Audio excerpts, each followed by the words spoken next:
Madame, Monsieur, bonjour, bienvenue à ce rendez-vous d'information sur RTI1. L'actualité en Côte d'Ivoire, c'est cette audience donnée par le vice-président de la République à la ministre canadienne des Affaires étrangères. Les échanges ont porté sur le renforcement de la coopération entre les deux pays, la situation sécuritaire au Sahel et son impact sur l'ensemble de la sous-région ouest-africaine. Développement avec Alessis Ouedraogo.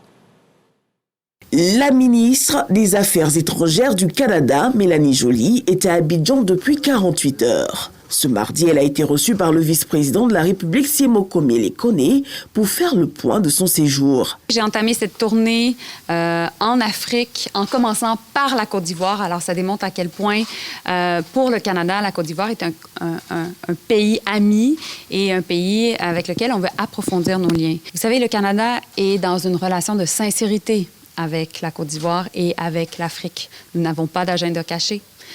Nous n'avons pas de passé colonial ici en Afrique, ni en Côte d'Ivoire, bien entendu.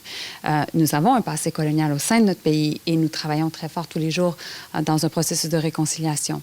Mais voilà pourquoi nous pensons que nous pouvons avoir un impact positif autant pour la Côte d'Ivoire et l'Afrique, mais aussi qu'on peut apprendre des Ivoiriens et des Africains. Les relations bilatérales entre le Canada et la Côte d'Ivoire sont au beau fixe.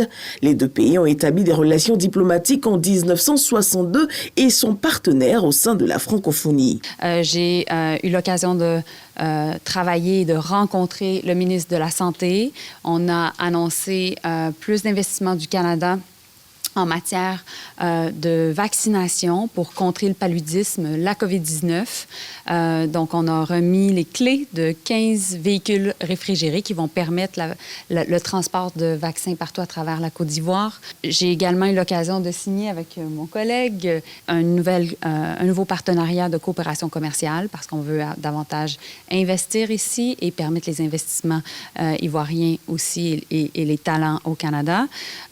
Et finalement, j'ai eu l'occasion de rencontrer le ministre de la Défense et on a parlé beaucoup de paix et de sécurité dans la région du Sahel. Comment on peut s'assurer de prévenir les conflits, mais également de ramener la paix et la sécurité dans la région. Ça m'a fait plaisir de découvrir le peuple ivoirien, son hospitalité. Et puis, sincèrement, je peux vous dire que vous avez un pays extraordinaire et j'ai bien hâte d'y retourner. Le Canada, qui soutient la réponse de l'OMS à l'épidémie de la variole du singe en Afrique par une contribution d'environ 1 milliard de francs CFA, vient d'annoncer une contribution supplémentaire d'environ 500 millions de francs CFA. Et nous poursuivons sur la relation du gouvernement ivoirien avec les Ivoiriens. Le gouvernement reste solidaire des familles endeuillées après l'accident d'un convoi d'enfants en séjour linguistique au Ghana.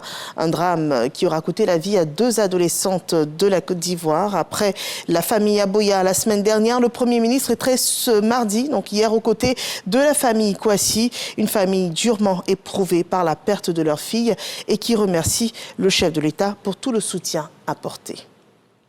La RDC annonce un naufrage d'une baleinière avec 300 passagers à bord dans la province de Maïdombe. Le naufrage a eu lieu la nuit du samedi à dimanche 18 août dernier sur la rivière de Lukeni. Une baleinière qui allait vers Nioki, transportant à son bord environ 300 personnes et des marchandises qui a fait naufrage donc dans le sud-ouest du pays. Pour l'heure, seule une vingtaine de corps ont été récupérés et plus d'une centaine de personnes sont toujours portées disparues.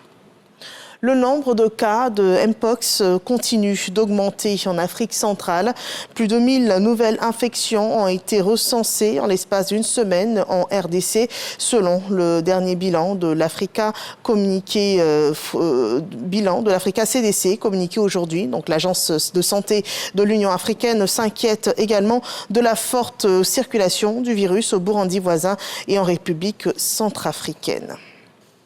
Actualité en Haïti, une série de sanctions vise l'ex-président haïtien Michel Martelly, des sanctions qu'il accuse d'implication dans le trafic des drogues et aussi d'avoir joué un rôle important dans la crise politique et sécuritaire qui frappe ce pays des Caraïbes, des sanctions américaines qui concernent le gel de l'ensemble des avoirs détenus directement ou indirectement par l'ex-président haïtien aux États-Unis, ainsi que l'interdiction pour toute personne ou entreprise américaine de faire affaire avec lui. Des sanctions prises par les États-Unis et d'autres pays contre des personnalités ou des chefs de gang en Haïti qui ont toutefois un impact extrêmement limité selon les Nations Unies. L'actualité en Australie, c'est l'ambition de devenir un leader mondial de l'énergie verte.